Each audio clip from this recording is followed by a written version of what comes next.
Dengan pengawalan ketat polisi, 30.000 dosis vaksin COVID-19 Sinovac buatan China yang disimpan di gudang Dinas Kesehatan Sumatera Selatan pada tanggal 4 yang lalu.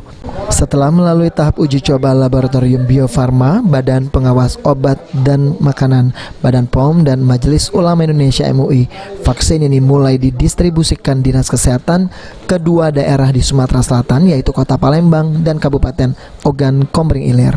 Kepala Dinas Kesehatan Sumatera Selatan Lesti Nuraini mengatakan sebelumnya kuota vaksin cukup di 4 daerah di Sumsel, namun pemerintah pusat meminta penerimaan vaksin tahap pertama ini, yakni daerah terdekat Palembang 23.600 dosis vaksin, sedangkan Ogan Komering Ilir 6.400 dosis vaksin yang akan diprioritaskan kepada garda terdepan penanganan COVID-19 seperti tenaga medis, pengamanan TNI Polri.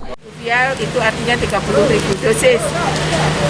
Vaksin ini sudah siap hari ini untuk didistribusikan ke 2 kabupaten kota karena EUA dari BPOM, Emergency Use Authorization, itu sudah dikeluarkan oleh BPOM, dan juga fatwa halal dan suci dari MUI juga sudah dikeluarkan.